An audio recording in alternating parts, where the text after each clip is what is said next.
No matter where you live in America, there's a source of water nearby. And when there's water, there are cattails. If you find cattails, you'll have everything you need for survival.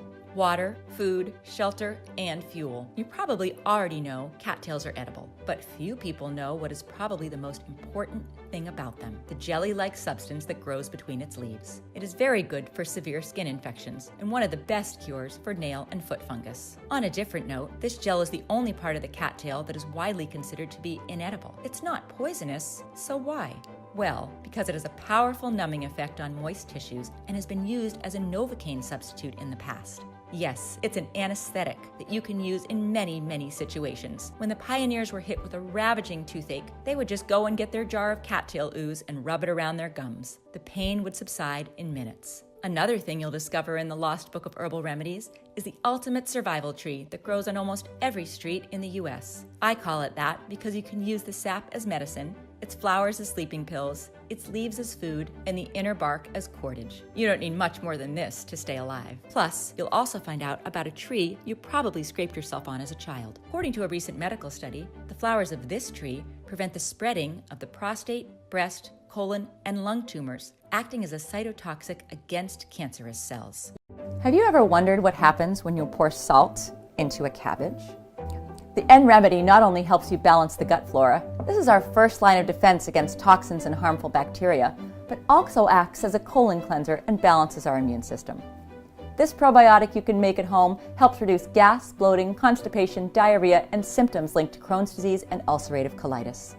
Some recent studies even show that this remedy helps people lose weight.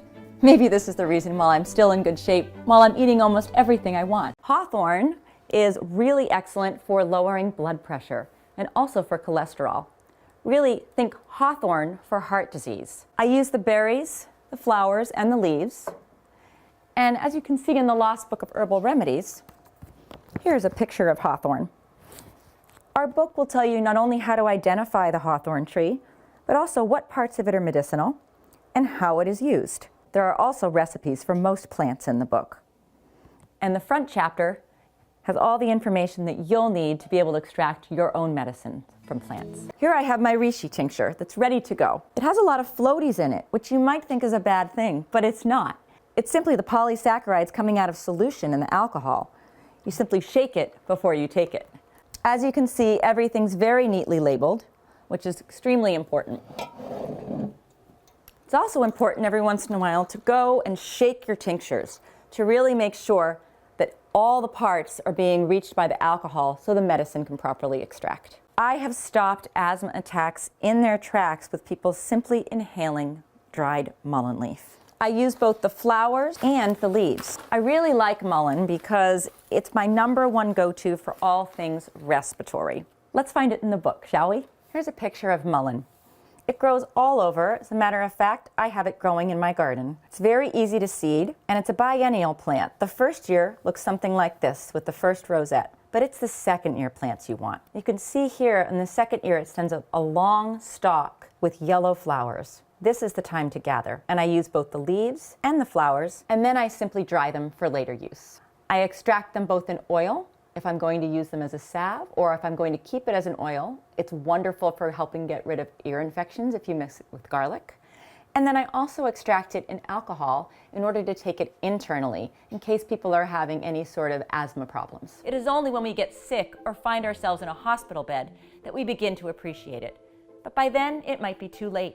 Without our health, we have nothing. What is also special about this book is that it has between 2 and 4 high-definition color pictures for each plant and detailed identification guidelines to make sure you've got the right plant.